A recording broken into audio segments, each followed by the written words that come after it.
नमो अरिहन्ताणं नमो सिद्धाणं नमो आयुर्याणं नमो वज्रायाणं नमो लोय सव्यसाहुनं मोक्षमार्गस्य नेतारं भेत्तारं कर्म भूभृतां ज्ञातारं विश्वतत्त्वानां वन्दे तद्गुणलब्धये।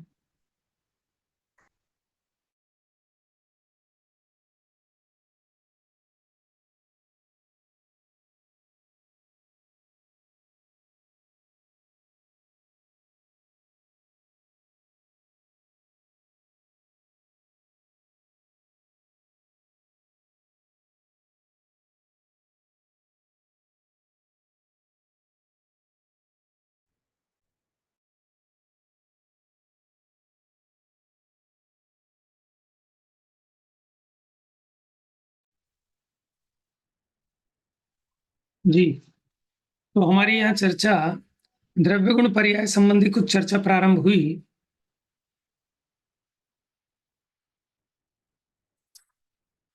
तो यहाँ बताया कि एक सहभावी पर्याय और दूसरा क्रमभावी पर्याय।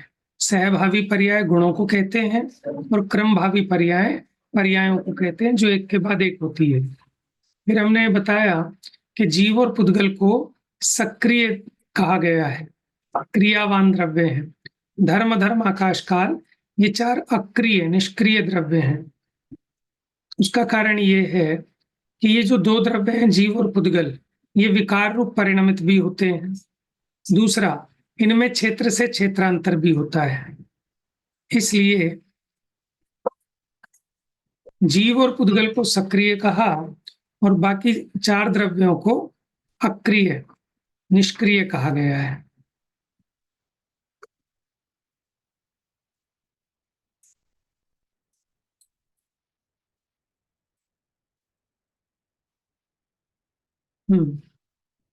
स्वभाव की अपेक्षा सभी द्रव्य परिणामी हैं। परिणाम वस्तु से अभिन्न होने के कारण परिणाम बिना द्रव्य नहीं है। देखो, ऐसा नहीं होता। परिणाम माने उसकी अवस्था पर्याय द्रव्य, तो परिणाम बिना द्रव्य के नहीं होता और द्रव्य बिना परिणाम के नहीं होता। जैसे दूध, दही, छाछ, घी, गोरस के परिणाम बिना उसकी सत्ता भी नहीं पाई जाती। माने गोरस अगर पाया जाएगा तो अपने किसी ना किसी परिणाम में पाया जाएगा, चाहे तो वो दूध की फॉर्म में हो, दही की फॉर्म में, छाछ की, घी की। उसके अलावा गोरस आपको वैसे नहीं मिल पाएगा। जैसे आपको सोना चाहिए तो वो किसी ना किसी दशा में होगा ना, या तो हार होगा, कुंडल होगा, कड़ा होगा, ठीक है, या फिर उसका डला होगा या बिस्किट होगा, कोई ना कोई दशा तो होगी। ठीक है ना। तो कोई भी द्रव्य बिना परिणाम के नहीं होता, बिना परिणाम के उसकी सत्ता भी सिद्ध नहीं होती। उसी प्रकार बिना परिणाम के द्रव्य नहीं है और द्रव्य के बिना परिणाम नहीं है। परिणाम द्रव्य के आधार से होते हैं। द्रव्य आधार है और परिणाम आधेय है। द्रव्य के बिना वो परिणाम किसके आश्रय से रहेगा? गोरस के बिना दूध, दही, घी आदि पर्याय नहीं होती। उसी प्रकार द्रव्य के बिना परिणाम भी नहीं होता। द्रव्य सदा अपने गुण पर्यायों में ही रहता है। इस प्रकार गुण पर्याय की सत्ता से ही द्रव्य सिद्ध होता है। द्रव्य की सिद्धि गुण पर्यायों से ही होती है, बिना गुण पर्यायों के द्रव्य भी सिद्ध नहीं होता। द्रव्य, गुण, पर्याय, इन तीनों की एकता में ही द्रव्य का अस्तित्व है। इनमें से एक भी कम होने पर, माने द्रव्य गुण पर्याय में से अगर एक भी कम हो जाए तो पदार्थ का ही अभाव ठहरता है। जैसे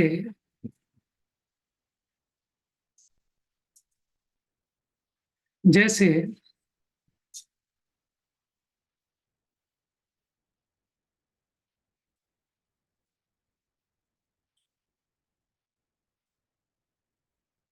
सुवर्ण द्रव्य है, पीत आदि उसके गुण हैं और कुंडल आदि उसकी पर्याय हैं। इनमें से एक की भी कमी होने पर सोने का अभाव हो जाता है। उसी प्रकार सभी पदार्थों में जानना परिणाम द्रव्य की पर्याय है, उसके बिना द्रव्य का ही अभाव हो जाता है। जैसे आपको मान लो कड़ा चाहिए, ठीक है, अब किसी ने कड़ा दिया तो आपने कहा ये तो सोना है, मुझको तो कड़ा चाहिए। फिर उसने दूसरा दिया, आपने कहा ये तो चांदी है, फिर उसने रख लिया, फिर आपने कहा ये तो तांबा है, मुझे तो कड़ा चाहिए। तो आप ये बताओ ऐसा कोई कड़ा आप ला सकते हो कि वो ना तो चांदी का हो, ठीक है, ना पीतल का हो, ना सोने का हो, ना प्लास्टिक का हो, ना कांच का हो। तो बिना द्रव्य के कोई पर्याय नहीं हो सकती। उसी प्रकार बिना पर्याय के कोई द्रव्य नहीं हो सकता। आपको सोना तो चाहिए, लेकिन कड़ा भी ना हो, कुंडल भी ना हो, हार भी ना हो, बिस्किट भी ना हो, तो भी आपको द्रव्य की प्राप्ति नहीं हो पाएगी। उसी प्रकार द्रव्य गुण पर्याय में एक वस्तु की सत्ता सिद्ध होती है।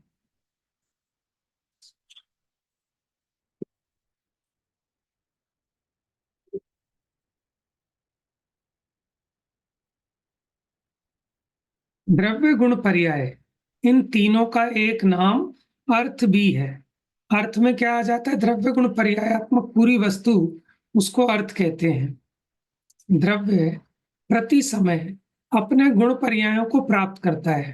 देखो, पर्याय एक एक समय की होती है, हर समय द्रव्य में परिणमन चालू रहता है। गुण पर्यायों द्वारा द्रव्य अपने स्वरूप को प्राप्त होता है। द्रव्य अर्थ है, गुण द्रव्य के आधारभूत है, क्योंकि गुण द्रव्य के आधार से रहते हैं। द्रव्य द्वारा ही गुणों की प्राप्ति होती है, इसलिए गुण भी अर्थ है। पर्याय द्रव्य को प्राप्त होती है, द्रव्य द्वारा पर्याय अपने स्वरूप को प्राप्त होती है, अतः पर्याय अर्थ है। प्राप्त होने को अर्थ कहते हैं। ये देखिए, प्राप्त होने को अर्थ कहते हैं। द्रव्य अपने गुण पर्यायों को प्राप्त होता है, गुण पर्याय द्रव्य को प्राप्त होती है, इसलिए द्रव्य गुण पर्यायमय अर्थ है। जैसे सुवर्ण में पीत आदि गुण, कुंडल आदि पर्याय सुवर्ण से पृथक नहीं है, वह उनका सर्वस्व है। उसी प्रकार जीवादि द्रव्यों में भी गुण पर्यायों की द्रव्य से पृथक सत्ता नहीं है। माने द्रव्य अलग हो, गुण पर्याय की सत्ता न्यारी हो, ऐसा नहीं है। द्रव्य अपने गुण पर्यायों से कथनचित अभेद रूप है। जैसे सोने और कुंडल में देखा जाए तो कोई भेद नहीं है, लेकिन कुंडल का नाश हो जाता है, सोने का नाश नहीं होता, इस अपेक्षा भेद भी है। श्री प्रवचन सार जी के आधार से इस व्यवस्था को जीव पर घटित करते हैं। सभी जीवों में शुभ, अशुभ और शुद्ध, ये तीन प्रकार की परिणतियां होती हैं। उनमें से शुभ अशुभ भावों का निमित्त पाकर कर्म बंधन होता है। अतः ये दोनों भाव संसार के उत्पादक है। शुद्ध भाव रूप वीतराग परिणति का निमित्त पाकर कर्म बंधन नष्ट होता है। देखो, शुभाशुभ भाव से कर्म बंध होता है, और शुभाशुभ से रहित जो शुद्ध भाव है उससे बंधन नष्ट होता है। अतः वो शुद्ध भाव, वीतराग भाव, वो मोक्ष का कारण है। जिस समय यह जीव दान, पूजा, व्रत आदि शुभ भाव रूप परिणमित होता है, उस समय वह उन भावों से तन्मय हो शुभ रूप है। जब विषय कषाय अव्रत आदि में अशुभ भाव रूप परिणमित होता है, उस समय वह उन भावों से तन्मय हो अशुभ रूप है। यानी जिस समय द्रव्य जिस भाव रूप से परिणमित होता है, उस समय वह द्रव्य उसी भाव रूप होता है। ऐसी प्रवचन सार जी की गाथाएं हैं, शायद 8वें नंबर की। इस जीव का परिणमन स्वभाव है, ये कभी भी बिना परिणमन के कोई भी द्रव्य नहीं रहता। अतः जब जैसा निमित्त कारण मिलता है, तब स्वयं भी उसी प्रकार हो जाता है। जैसे स्फटिक मणि काले फूल का संयोग पा स्वयं ही काली, और लाल फूल का संयोग पा स्वयं ही लाल दिखाई देती है। देखो स्फटिक मणि का ऐसा एक परिणमन स्वभाव है कि वो लाल कपड़े के संयोग में आए तो वो स्फटिक मणि लाल हो जाती है, काले कपड़े के संयोग में आए तो काली हो जाती है। तो इसी प्रकार प्रत्येक पदार्थ परिणमन स्वभावी है। उसी प्रकार जीव में भी निमित्त कारण के अनुसार उस समय शुभ या अशुभ भाव उत्पन्न होते हैं। वह उन रूप दिखाई देता है। जैसे स्फटिक मणि काले, पीले आदि फूलों के संयोग से रहित हो अपने निर्मल शुद्ध भाव रूप परिणमित होता है। अब माने अगर वो किसी फूलों के संयोग में नहीं है तो वो अपने शुद्ध स्वाभाविक भाव रूप से परिणमित होता है। उसी प्रकार आत्मा भी राग द्वेष आदि विकारी भावों से रहित हो वीतराग भाव रूप परिणमित हो स्वयं ही शुद्ध है।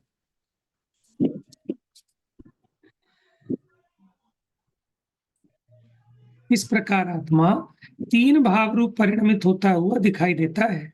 इनमें से शुभ अशुभ भाव दुख रूप दुख के कारण होने से त्यागने योग्य है। शुद्ध भाव सुख रूप है, सुख का कारण है, इसलिए ग्रहण करने योग्य उपादेय है। जब यह आत्मा शुद्धोपयोग से युक्त होता है, वीतराग रूप आत्मिक धर्ममय परिणमित होता हुआ शुद्ध भाव रूप होता है, तब इसकी शक्ति रोकने में कर्म की निमित्तता भी नहीं होती और यह अपना कार्य करने में स्वयं ही समर्थ हो अनंत अखंड अविनाशी आत्मिक मोक्ष सुख को स्वभाव से ही प्राप्त हो जाता है। क्या कह रहे हैं कि जब ये आत्मा शुद्धोपयोग रूप होता है तब वीतराग परिणति रूप परिणमित होता है, शुद्ध होता है, तब फिर कर्म वरम भी इसकी कोई शक्ति को रोक नहीं पाते। देखो एक कहावत है ना कि भगवान भी उसी की मदद करते हैं जो अपनी मदद स्वयं करता है।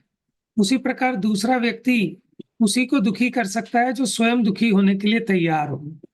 तो जब मैं अपने स्वयं के उपादान से ठीक है पुरुषार्थ रूप परिणमित होता हूँ, शुद्ध भाव रूप परिणमित होता हूँ, उस समय कर्म भी मेरा मार्ग छोड़कर भाग जाते हैं।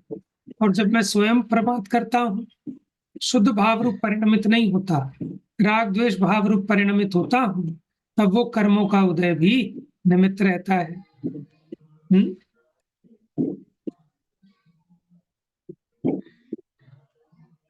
जब ये शुभोपयोग से संयुक्त होता है, दान पूजा व्रत संयम आदि राग भाव में परिणमित होता हुआ शुभ भाव रूप होता है, तब इसकी शक्ति रोकने में कर्म की निमित्तता होने से ये अपना कार्य करने में स्वयं ही असमर्थ हो शुभोपयोग के फल से कर्म बंध रूप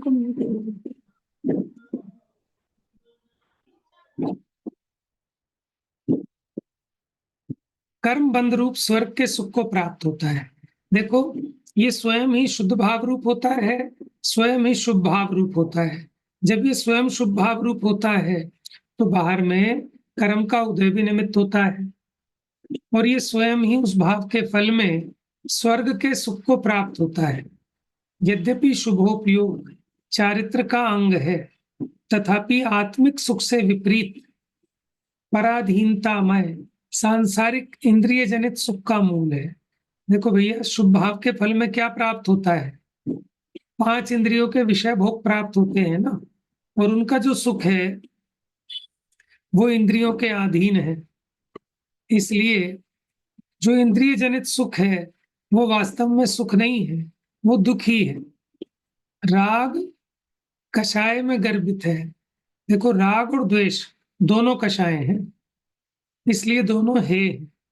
मात्र शुद्धोपयोग ही आत्मिक सुख का उत्पादक है, अतः उपादेय है। अब तीसरी बात अशुभ उपयोग की।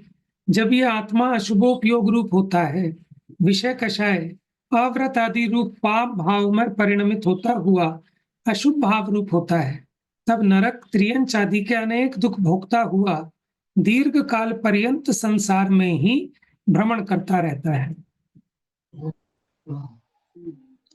कल आपने ये बताया था प्रयोजन सार जी के अनुसार लंबाई को द्रव्य नहीं, लंबाई को पर्याय कहते हैं और चौड़ाई को गुण, चौड़ाई को क्या कहते हैं? गुण।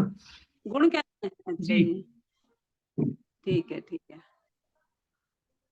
ठीक है। ठीक।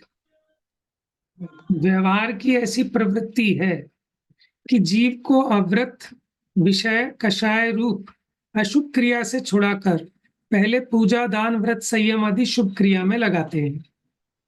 अब वो कहते हैं जब शुभ और अशुभ दोनों ही कषाय हैं, तो फिर ग्रंथों में भी ऐसा उपदेश क्यों दिया कि अशुभ को छोड़कर शुभ में लगो? तो वो कहते हैं पहले तो जीव को अव्रत, विषय, कषाय, अशुभ क्रियाओं से हटाकर दान, व्रत, संयम आदि शुभ क्रिया में लगाते हैं। तत्पश्चात उन्हें भी छोड़कर अपने शुद्धात्मा में लीन रहने का उपदेश देते हैं। इस प्रकार शुभोपयोग, शुद्धोपयोग की प्राप्ति का कथनचित कारण होने से, क्या कह रहे हैं देखो भैया, बड़ी सावधानी की बात है। शुभोपयोग, शुद्धोपयोग की प्राप्ति का कथनचित कारण कहा, किसी अपेक्षा से कारण कहा। तो ये ना समझ बैठे कि बस शुभोपयोग करते करते अपने आप शुद्धोपयोग हो जाएगा। शुभोपयोग आपको साधन जुटाता है, लेकिन उस साधनों का सदुपयोग करके जो शुद्धोपयोग रूप परिणमित होता है, उसके मोक्ष मार्ग की सिद्धि होती है। बाकी व्यवहार से शुभोपयोग को भी धर्म कह देते हैं उपचार से, परंतु अशुभोपयोग तो किसी भी अपेक्षा धर्म का अंग नहीं है। कदाचित शुभोपयोग को व्यवहार से धर्म संज्ञा देते हैं, लेकिन अशुभोपयोग को किसी भी प्रकार से धर्म की संज्ञा लागू नहीं पड़ती है। तो अशुभोपयोग तो अत्यंत है। जो जीव इसमें लगते हैं वे मनुष्य गति में तो दरिद्री रोगी होकर अनेक दुख पाते ही हैं, नरक त्रियंच गति में भी अनेक दुखों को पाते हुए सदा संक्लेश रूप रहते हैं। तो यह जीव के 3 प्रकार के परिणाम सिद्ध किए, शुभ, अशुभ और शुद्ध। तो शुभ और अशुभ परिणाम है, लेकिन निचली भूमिका में जब तक माने शुद्धोपयोग में नहीं आता, तो अशुभ से छुड़ाकर शुभ में लगाते हैं, क्योंकि अशुभ तो तीव्र कषाय रूप है और शुभ मंद कषाय रूप है। तो शुभ भावों में आने के बाद इसकी ऐसी पात्रता होती है कि शुद्धोपयोग रूप हो सके। ठीक है ना? तीव्र कषाय वाला जीव वो धर्म रूप परिणमित नहीं होता, शुभोपयोग वाला जीव ही धर्म रूप परिणमित होता है। अच्छा, मैं हाथ उठाता हूं तो हाथ उठ जाता है इसमें ऑटोमेटिक। ये हैंड रेस का ऑप्शन होगा ना भैया, कुछ क्लिक होता होगा। कोई क्लिक नहीं करता, मुझे लगता है जब मैं हाथ ऐसे उठाता हूँ वो ऑटोमेटिक ले लेता है कभी कभी शायद। जी भैया, आप हाथ उठाते हैं ना तो ऑटोमेटिकली आ जाता है आपके इसमें। अच्छा, हम्म। हाँ जी। तो ये बात अभी समझाई कि प्रत्येक पदार्थ परिणमन स्वभावी है, जीव भी निरंतर अपने परिणाम रूप परिणमित हो रहा है। अब वो मोटे मोटे 3 प्रकार के परिणाम कहे, शुद्ध, शुभ और अशुभ। शुभ और अशुभ परिणाम को अशुद्ध परिणाम कहा जाता है, क्योंकि ये संसार के कारण है। अशुभ परिणाम नरक आदि गतियों का, ठीक है, और शुभ परिणाम स्वर्ग आदि गति का, और शुद्ध परिणाम वो मोक्ष का साधन है। देखो, शुद्धोपयोग के फल में जीव मोक्ष सुख को पाता है। मोक्ष सुख सभी सांसारिक सुखों से अधिकतामय अतिशय रूप है। लोक में जैसे निर्धन पुरुष से धनवान पुरुष सुखी है, उससे चक्रवर्ती को अधिक सुख है। चक्रवर्ती से अधिक भोग भूमिया को ज्यादा सुख है। भोग भूमिया से अधिक एक सामान्य देव को, उससे अधिक कल्पवासी इंद्र को, उससे अधिक सुख कल्पातीत अहम इंद्र को। तो इन सबके अतीत का, अनागत यानी भविष्य का, और वर्तमान, तीनों काल संबंधी सारे सुखों को इकट्ठा किया जाए तो उससे भी अनंत गुणा सुख, उसकी जाति अलग है। ठीक है, ये तो हम उपमा से कह रहे हैं, उसकी तो जाति ही अलग है। तो उससे अनंत गुणा सुख एक समय में सिद्ध भगवान को है, एक समय में। तो सभी लोग ये तो चाहते हैं कि मर के स्वर्ग जाएं, लेकिन ये कोई नहीं चाहता कि हम मुक्त हो जाएं, मोक्ष में चले जाएं, क्योंकि बुद्धि ऐसी पड़ी है कि 5 इंद्रिय के विषय भोगों में सुख है। है? आप बताओ, माने कोई देव वरदान देने आए, तो हम क्या मांगेंगे? हम ये मांगेंगे कि हे भगवान, कि मैं मुनि बन जाऊं, ऐसा वरदान दो। ठीक है ना, मेरे सारे परिग्रह का त्याग हो जाए, ये वरदान दो। या ये मांगेंगे कि मेरे को बंगला मिल जाए, कोठी मिल जाए, गाड़ी मिल जाए। ये तो मैं पढ़े लिखों की बात कर रहा हूँ, जो जानते नहीं उनकी तो बात ही नहीं है। समझ में आया ना? तो इससे हमें अपना भीतर का अभिप्राय टटोलना चाहिए कि अभी हमारी सुख बुद्धि परिग्रह में पड़ी है कि परिग्रह के त्याग में है, क्योंकि परिग्रह में सुख नहीं है ना? चलिए, तो अभी ये जो बात कही कि सिद्ध भगवान के एक समय का सुख, माने जितने भी चक्रवर्ती देव आदिक हैं, उनसे अनंत गुना है। तो इस उपदेश को भी कथन मात्र समझना, क्योंकि जितने देवों का सुख है ना, इंद्रिय जनित सुख है, वो सारा का सारा तो आकुलतामय है। वो सारा आकुलतामय है, पराधीन है। परंतु मोक्ष का सुख पराधीनता रहित स्वाधीन है। इसे तो वचन अगोचर ही जानना। अनादि काल से कभी भी इंद्र आदि में भी ऐसा सुख इस जीव को प्राप्त नहीं हुआ जैसा सिद्ध भगवान को है। तीन लोक में इसके समान अन्य कोई सांसारिक सुख नहीं है। अतः यह अनुपम है, उपमा रहित है। आप ऐसे उपमा भी नहीं दे सकते कि देवों के सुख से अनंत गुना है। ऐसी उपमा लागू नहीं पड़ती, क्योंकि इसकी तो जाति ही अलग है।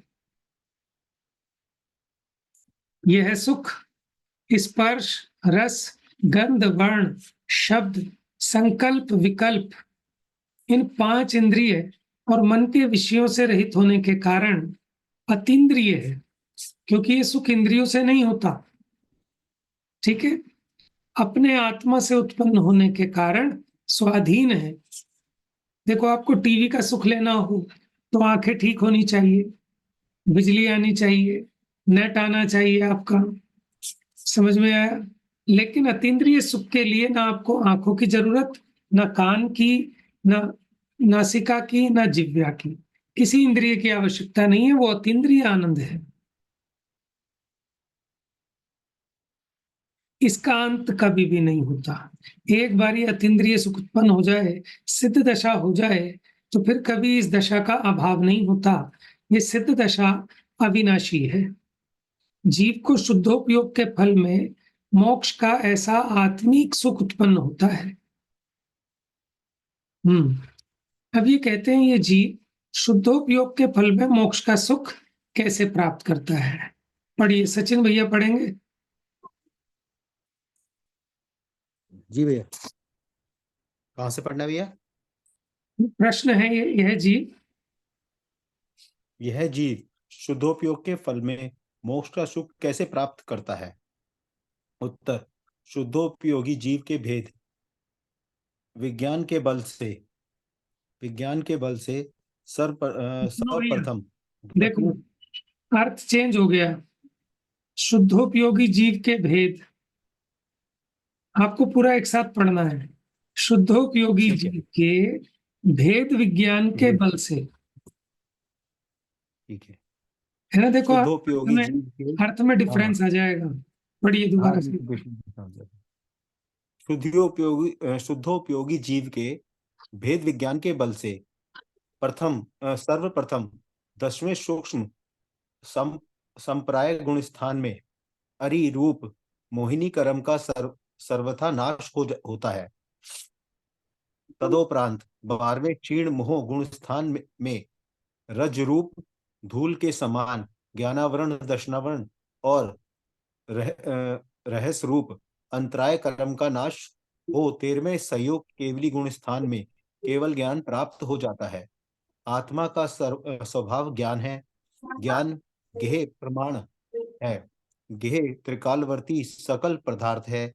शुद्धोपयोग के प्रसाद से जीव सकल गेयों को जानने वाले केवल ज्ञान से संपन्न हो जाता है। इस 13वें संयोग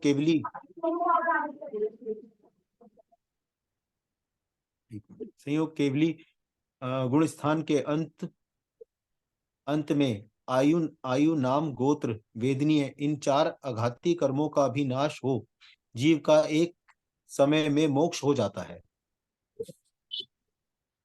देखिए, अब इन्होंने बताया कि शुद्धोपयोग के फल में मोक्ष कैसे प्राप्त होता है। अब देखो, शुद्धोपयोगी जीव को जो शुद्ध परिणति है, भेद विज्ञान का बल है, सबसे पहले 10वें गुण स्थान में सारे के सारे मोह का अभाव हो जाता है 10वें गुण स्थान के अंत में। तो उसके बाद या तो 11वां गुण स्थान होगा अगर उपशम श्रेणी क्षय से आया है, नहीं तो 12वां गुण स्थान होगा अगर पूरा आत्यांतिक क्षय कर दिया है तो।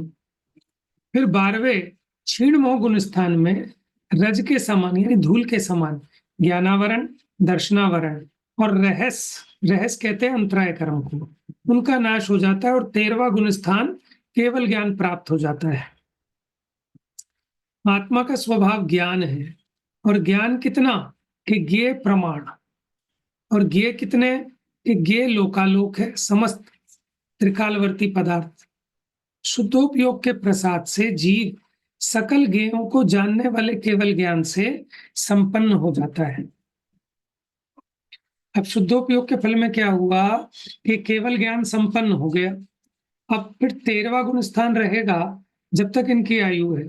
अब आयु के एक अंतर मुहूर्त पहले 14वें गुण स्थान में आएंगे आयोग केवली में, और वहां अंतर मुहूर्त कितना 5 ह्रस्व अक्षरों के उच्चारण में जितना समय लगता है उतना 14वें गुण स्थान का काल है। अ ई उ री री, ये हाथ फिर खड़ा हो गया अपने आप।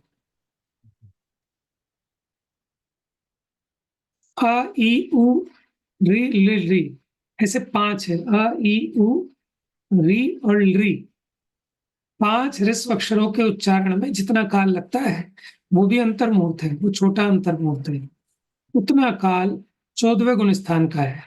फिर 14वें गुण स्थान के अंत में जो 4 आघातीय कर्म बचे थे, आयु, नाम, गोत्र, वेदनीय, इनका भी एक समय में नाश होकर ये जीव मोक्ष दशा को प्राप्त हो जाता है। पढ़िए भैया आगे। जीवादि 7 तत्व और 9 पदार्थों को भली भांति जानने वाले पंच इंद्रियों के विषय मन की अभिलाषा का त्याग कर छठ कायिक जीवों की विराधना से रहित वो अपने स्वरूप में आचरण करने वाले, अपने स्वरूप में स्थिरता के लिए अनशन, अवमोहदेय, व्रति, परिसंख्यान, रस, परित्याग, विविक्त, शोषण, काय कलेश, इन 6 बाह्य तप और प्रयाश्चित, विनय, प्रयाव्रत, स्वाध्याय, व्योतसर्ग, धान्य, इन 6 अंतरंग तपों को धारण करने वाले सुख दुख आदि से समभावी पर द्रव्यों में रमण भाव रूप राग से रहित वीतरागी, भेद विज्ञानी, परम वीतरागी, इष्ट अनिष्ट रूप इंद्रिय विषयों में हर्ष विषाद नहीं करने वाले मुनि मोक्ष को प्राप्त करते हैं। जी, अब देखिए, जीवादि 7 तत्व 9 पदार्थों को जो भली प्रकार जानते हैं, 5 इंद्रियों के विषय मन की अभिलाषा का त्याग करके छठ कायिक जीवों की विराधना से रहित तो अपने स्वरूप में आचरण करने वाले जो 12 तप हैं, उनको धारण करने वाले, सुख दुख में समता भाव रखने वाले, वीतरागी, भेद विज्ञानी, परम वीतरागी, जो इष्ट और अनिष्ट विषयों में हर्ष विषाद नहीं करते, ऐसे मुनि मोक्ष सुख को प्राप्त करते हैं। माने बिना मुनि मुद्रा धरे कोई भी मोक्ष सुख को प्राप्त नहीं कर सकता। ठीक है, ऐसा कभी 3 काल में पॉसिबल नहीं है कि कोई सोचे कि मैं कपड़े सहित ही मोक्ष दशा को प्राप्त कर लूं। पहले बुद्धिपूर्वक कपड़े का त्याग होगा, खाली कपड़े का ही क्यों, जितना परिग्रह है समस्त परिग्रह का त्याग होता है, तब उसके परिणामों में विशुद्धता आती है कि जिसके फल पर मुनि के योग्य 7वां गुण स्थान प्राप्त होता है। फिर 6वां गुण स्थान तो गिरते वक्त आता है। अब आगे पूछते हैं, पर की सहायता से जीव को अपने स्वरूप की प्राप्ति क्यों नहीं होती। देखो, अगर बात ये चल रही थी कि स्वाधीन सुख है, अतीन्द्रिय सुख स्वाधीन है, पर की अपेक्षा से होने वाला सुख स्वाधीन नहीं होता, वो पराधीन होता है, जैसे कि इंद्रिय जनित सुख। अब इसी पर से प्रश्न किया, प्रश्न पढ़िए भैया। पर की सहायता से जीव को अपने स्वरूप की प्राप्ति क्यों नहीं होती है? उत्तर, पराधीनता में जीव को आकुलता होती है। आकुलता में अपने स्वरूप की प्राप्ति नहीं होती है। अतः आत्मा की सहायता के बिना आ- आत्मा की सहायता के बिना अपनी ही सहायता से अपने आप को प्राप्त करता है। यह आत्मा का सदा काल नित्य है, कभी इसका विनाश नहीं होता होने से यह ध्रुव है। व्यवहार न की अपेक्षा आत्मा उत्पाद व्यय से संयुक्त भी है। इस आत्मा को जो अपने शुद्ध स्वरूप की प्राप्ति हुई है, उसका भी विनाश नहीं होता। सिद्ध भगवान के ऐसा उत्पाद है। यह शुद्ध स्वरूप का उत्पाद आत्मा की शुद्ध अशुद्ध परिणति के नाश पूर्वक हुआ है। यह ऐसा विनाश है जिसका कभी पुनः उत्पाद नहीं होता। देखिए, माने पराधीनता में सदा आकुलता बनी रहती है। माने आप किसी दिन बीमार पड़ जाओ, अब आपको दूसरे के भरोसे रहना पड़े कि आज बच्चा कर देगा या बिटिया कर देगी या कोई काम वाली आएगी वो कुछ कर देगी, तो उसमें आकुलता ही बनी रहती है। हम उस चीज को फील कर सकते हैं ना, अपने हाथ का काम हो तो आदमी झटपट निपटा के सोचता है फ्री हो गया। लेकिन यहाँ तो ये कहते हैं जिसको हम अपने हाथ का काम कहते हैं ना, वो भी हाथ के तो पराधीन हो गया ना। माने हाथ में लकवा पड़ जाए तो आप अपने हाथ से नहीं कर पा रहे, इसलिए तो पराधीनता में दुख है। तो जिसको हम अपना काम मानते हैं, वास्तव में सारा का सारा मेरा काम नहीं है। मैं तो बस विकल्प करता हूँ कि मुझको ये करना है, मुझको वो करना है, और अपने ये भेजे को खराब करते हैं। वास्तव में मैं परद्रव्य का कुछ भी करने धरने वाला नहीं, जानने देखने वाला हूँ। और अपनी अज्ञानता से बस राग द्वेष रूप विकल्प करता हूँ कि ऐसा हो जाए तो अच्छा, ऐसा हो जाए तो बुरा, मुझको ऐसा करना, मुझको वैसा करना, कर कुछ नहीं पाता। कार्य तो वही होता है कि जो होने योग्य होता है। तो अपनी ऐसी विपरीत मान्यता से स्वयं दुखी रहता है। तो इसलिए प्रत्येक जगत का प्राणी स्वाधीनता चाहता है। लोग कहते हैं ना कि सर किराए का घर नहीं होना चाहिए, अपना घर हो, चाहे 10 गज का हो, चाहे झोपड़ी हो। क्यों भाई, क्या दिक्कत है? कि स्वाधीनता, क्योंकि वहां पराधीनता रहती है। ठीक है ना, लेट हो सवेर हो, 4 महीने में मकान मालिक कहने लगता है कि खाली करो, तो वो पराधीनता का दुख है। लेकिन अपना मकान होने पर भी अब उसकी गुलामी बजाता है। ठीक है, नहीं तो मन का विकल्प है। लौकिक में अपने घर को स्वाधीन कहते हैं, लेकिन अपने घर की भी तो पूरी जिम्मेवारी होती है। आज ये चीज खराब है, आज वो चीज खराब है, उसकी सुरक्षा, उसका संरक्षण, ये सब आकुलताएं हैं। मैं जानने देखने वाला चेतन स्वरूप आत्मा हूँ। जानने देखने के बाहर मेरी मर्यादा नहीं है, लेकिन अपनी अज्ञानता से मैं अपने को पर का करता देखता हूँ। इसी का नाम मिथ्यात्व है। और उसी की माने उसके बीज के कारण ही मोह राग द्वेष ये निरंतर उत्पन्न होते हैं और जीव आकुलित होता है। आत्मा सदा काल नित्य है। आत्मा का कभी विनाश नहीं होता। अभी इस शरीर में नहीं रहेगा तो किसी दूसरे शरीर में रहेगा।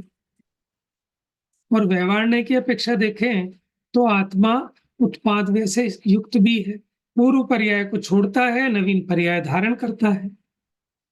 और जिनको शुद्ध स्वरूप की प्राप्ति हो गई, ऐसे सिद्ध भगवान, उनको ऐसी दशा उत्पन्न हुई कि अब उस दशा का कभी नाश नहीं होगा। और अशुद्ध परिणति का ऐसा नाश हुआ, ऐसा व्यय हुआ कि अब उसका कभी दोबारा उत्पाद नहीं होगा। तो सिद्ध भगवान के व्यय बिना का उत्पाद हुआ है, माने अब ऐसी दशा उत्पन्न हुई कि जो अब कभी नष्ट नहीं होगी। ठीक है, और ऐसा व्यय हुआ कि अब उसका कभी उत्पाद नहीं होगा। अशुद्ध दशा का व्यय हो गया तो अब अशुद्ध दशा दोबारा कभी नहीं होगी। इस प्रकार, हाँ भैया पूरा कर दीजिए पैराग्राफ। हाँ जी भैया। इस प्रकार सिद्ध भगवान के उत्पाद विनाश रहित, विनाश उत्पाद रहित और सिद्ध स्वरूप से सदा काल ध्रुवता होने के कारण वह उत्पाद व ध्रुव सहित है। जिस समय जीव की शुद्ध पर्याय का उत्पाद है, उसी समय अशुद्ध पर्याय का नाश है, और उसी समय अपने ध्रुवदत्त स्वभाव से ध्रुवता है। इस प्रकार यह तीन परिणाम एक ही काल में है। हाँ जी, ये एक इम्पोर्टेंट बात है। कल हम अब शनिवार इतवार तो नहीं होगा स्वाध्याय, तो मंडे चर्चा करेंगे इस पर। ये तीनों चीजें एक ही काल में होती हैं। उसी समय पूर्व पर्याय की अपेक्षा द्रव्य व्यय स्वरूप है, नवीन पर्याय के उत्पाद स्वरूप है, और उसी समय में इसी अपेक्षा अनुत्पन्न और अविनष्ट है, जिसको कहते हैं द्रव्य। ये तीनों एक ही काल में है, एक ही समय में है। ठीक है, अब इसकी शेष चर्चा मंडे को करेंगे। जा वाणी के ज्ञान से सूझे लोकालोक, सो वाणी मस्तक नमो सदा देत हूँ धोख।